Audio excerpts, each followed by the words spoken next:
انسانوں کے نام افزار ریحان، حماس کا اسلامی انقلاب یا وقتی بال۔ آرٹیکل ہاضہ 7 فروری 2006 کو حماس کی کامیابی کے فوری بعد لکھا گیا اور اس میں جن خدشات کا اظہار کیا گیا آج وہ ہمارے سامنے ہیں۔ درویش کو یہ اندازہ تو تھا کہ فلسطین کے حالیہ انتخابات میں حماس خاصی سیٹیں لے جائے گی، لیکن یہ ادراک قطعاً نہیں تھا کہ وہ الفتح کو شکست سے دوچار کرتے ہوئے اپنی فتح کے جھنڈے گاڑ دے گی۔ یقیناً یہ بڑی تبدیلی ہے۔ ہم سب جانتے ہیں کہ فلسطین کی تحریک کوئی اسلامی تحریک نہیں، یہ مسلم تحریک بھی نہیں، بلکہ یہ تو فلسطینی عربوں کی قوم پرستی پر مبنی خالصتاً فلسطینی تحریک ہے جس میں مسلمان اور کرسچن دوش ہیں۔ لیکن حماس کی فتح و حکمرانی اس تحریک میں وقتی طور پر بڑی بڑی تبدیلیاں لا سکتی ہے۔ اس وقت 132 کے ایوان میں حماس 74 اور الفتح 45 نشستیں حاصل کر سکی ہے۔ اب لازمی بات ہے جناب محمود عباس خواستہ و نخواستہ اسے حکومت بنانے کی دعوت دیں گے، کیونکہ بصورت دیگر الجزائر کی سی صورتحال پیدا ہو جائے گی یا جو انارکی ہمارے مشرقی پاکستان میں پھیلی تھی اس کی جھلکیاں دکھائی دیں گی۔ انتخابات میں کسی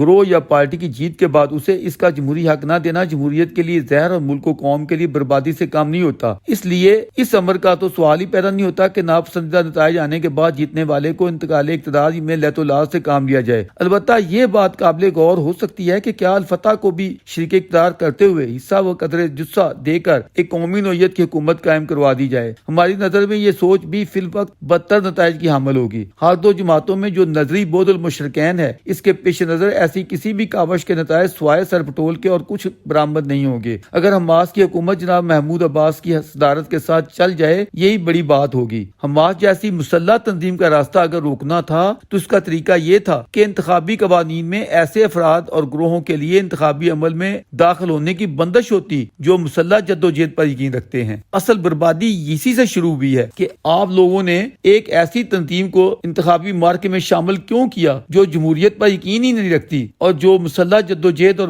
دہشت گردی کو اپنا راستہ قرار دیتی ہے۔ حماس کی کامیابی پر آج دنیا اگر حیران و پریشان ہے تو اس کی وجہ یہ نہیں کہ وہ اخوان ہی کی ایک ایکسٹینشن ہے، بلکہ یہ ہے کہ اس سے بھی آگے بڑھ کر وہ خود کش حملوں کی 60 کے قریب وارداتوں کو خود تسلیم و قبول کرتی ہے، بلکہ ان پر فخر کرتی ہے۔ اس پارٹی کا تو منشور ہی ہے کہ پورے فلسطین کی آزادی، دوسرے لفظوں میں اسرائیل کی بربادی، اور وہ فلسطین میں اپنے مخصوص اسلامی نظام کے نفاذ کی دائی ہے۔ ارض مقدس کی موجودہ واقعاتی صورتحال کو پیش نظر رکھتے ہوئے درویش کے نزدیک یہ امر حیران کن ہے کہ متذکرہ بالا نظریات کے ساتھ برسر اقتدار آ کر حماس کیا کرے گی اور اب تک طے پانے والے پیس پروسیس کا کیا بنے گا۔ یہ تو واضح ہے کہ اگر حماس نے اپنے نظریات اور مسلح جدوجہد پر مبنی پالیسیاں ترک نہ کی تو اسرائیل کسی صورت اس سے بات نہیں کرے گا۔ ایسے میں جناب محمود عباس کوئی بھی رول ادا کرنے سے قاصر رہ جائیں گے۔ عین ممکن ہے کہ اسرائیلی عوام بھی اگلے ماہ منعقد ہونے والے انتخابات میں ایسے ہی رد عمل کا مظاہرہ کرتے ہوئے اپنے لیے شدت پسند قیادت منتخب کر لیں، پھر اسماعیل ہانیہ کے مقابلے میں بنجمن نیتن یاہو کھڑے ہوں گے، مذاکراتی عمل ٹھپ ہوگا اور ایک دوسرے پر خوفناک حملوں کا آغاز ہو جائے گا۔ نتیجتاً ارض مقدس انسانی خون میں نہا جائے گی۔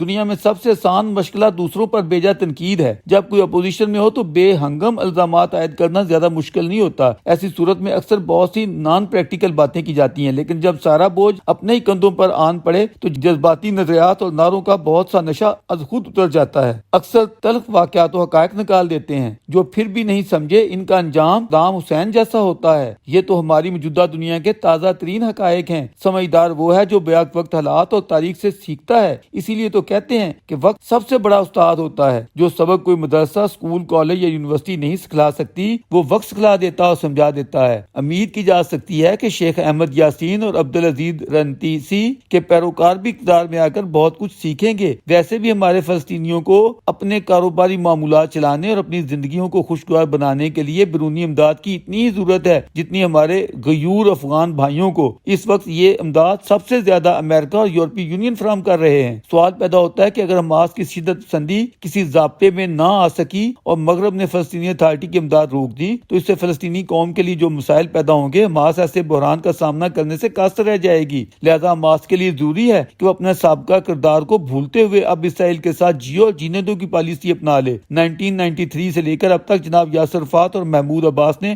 حصول امن و سلامتی کے لیے جو بھی معاہدے کیے ہیں انہیں قبول کر کے امن روڈ میپ پر چلنے کی یقین دہانی کروائے۔ اگر اسلامی جہاد والے انہیں اس راہ کو اپنانے سے روکتے ہیں کہ کوشش بھی کریں تو وہ انہیں اس طرح قابو کرے جیسے کبھی الفتح خود حماس کو کنٹرول کیا کرتی تھی۔ تبدیلی فلسطینیوں کے لیے غصے کا وقتی بال ثابت ہوگی اور اس سے وہ بربادی آئے گی کہ لوگ سابقہ بربادیوں کو بھول جائیں گے